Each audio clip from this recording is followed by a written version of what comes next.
When you read as much as I do, you start to understand the etymology of words, or the origin of words, basically where they start.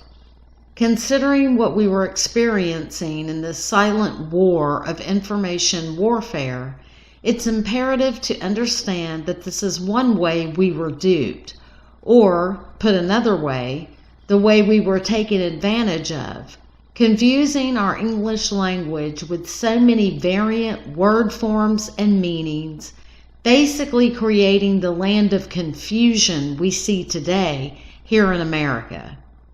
The etymology of words is how we get to the truth, so it's worth researching.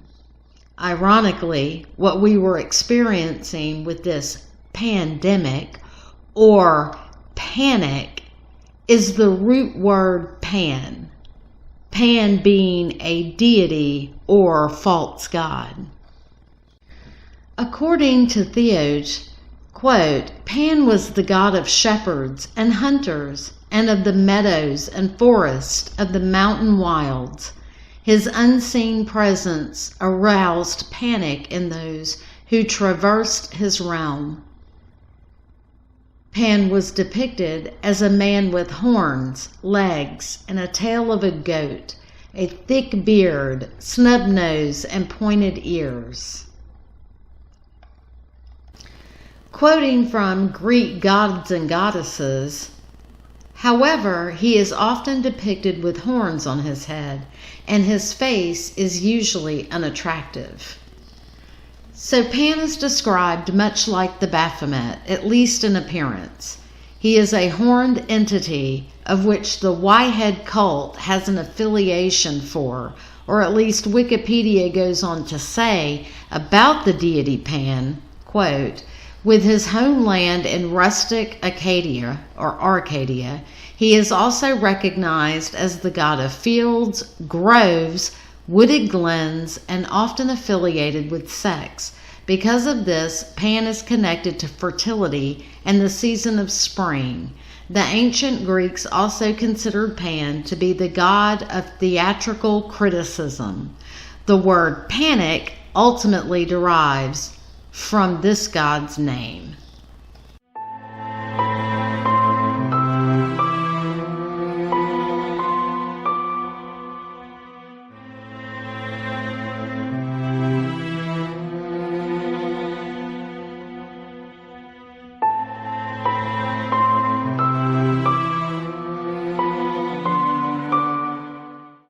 So let's look at the word panic for a minute. According to Wikipedia, quote, panic is a sudden sensation of fear, which is so strong as to dominate or prevent reason and logical thinking, replacing it with overwhelming feelings of anxiety and frantic agitation, consistent with animalistic fight or flight reaction. Panic may occur singularly in individuals or manifest suddenly in large groups as mass panic, closely related to herd behavior. Looking at the etymology of the word panic, quote, the word derives from antiquity and is a tribute to the ancient god Pan, one of the many gods in the mythology of ancient Greece. Pan was the god of shepherds and of woods and pastures. The Greeks believed that he often wandered peacefully through the woods playing a pipe, but when accidentally awakened from his noontime nap, he could give a great shout that would cause flocks to stampede.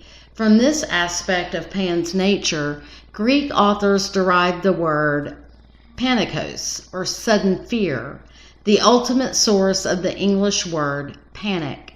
The Greek term indicates the feeling of total fear that is also sudden and often attributed to the presence of a god. And panic in social psychology is considered infectious, since it can spread to a multitude of people, and those affected are expected to act irrationally as a consequence. Psychologists identify different types of this panic event with slightly varying descriptions, and these include mass hysteria, mass psychosis, mass panic, and social contagion. So now let's look at the word pandemic. Wikipedia states, quote, "A pandemic, from Greek or demos, people, is an epidemic of disease that has spread across a large region, for instance, multiple continents or worldwide, affecting a substantial number of people." And, quoting from Etymology Online, "of diseases incident to a whole people or region, from late Latin or Greek, pertaining to all." Interesting how these two words derive from Pan. So now it's starting to make better sense. Pan is the spirit of fear. This is the deity that occultists use to conjure up fear.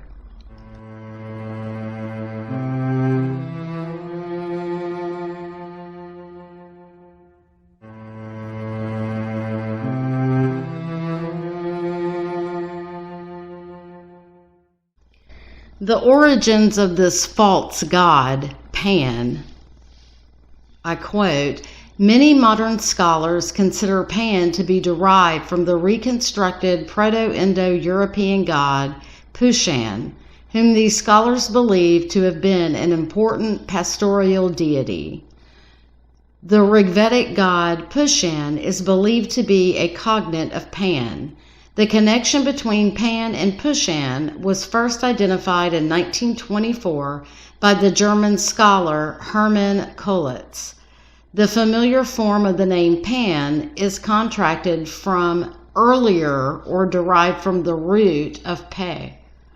According to Edward Brown, the name Pan is probably a cognate with the Greek word companion. In his earliest appearance in literature, Pindar's Pythian Ode 78, Pan is associated with a mother goddess, perhaps Rhea or Sibyl.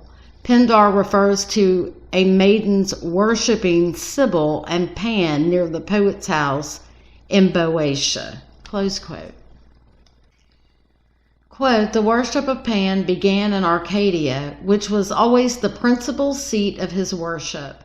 Arcadia was a district of mountain people culturally separated from other Greeks. Arcadian hunters used to scourge the statue of the god if they had been disappointed in the chase. Being a rustic god, Pan was not worshipped in temples or other built edifices, but in natural settings, usually caves or grottos or groves, such as the one on the north slope of the Acropolis of Athens, or Bohemian Grove in California. These are often referred to as the Cave of Pan. The only exceptions are the Temple of Pan on the Nita River Gorge in the southwestern Peloponnese, the ruins of which survive to this day, and the Temple of Pan at Apollonopolis Magna in ancient Egypt." Close quote. You can still see the pagan rituals today that reflect Pan worship. Just look at Bohemian Grove, this being the natural setting for politicians, CEOs, and celebrities who worship false deities like Moloch and participate in occult rituals like the cremation of care ceremony performed at Bohemian Grove every year. And lastly, those who display this symbolism of allegiance to their false gods, like Pan.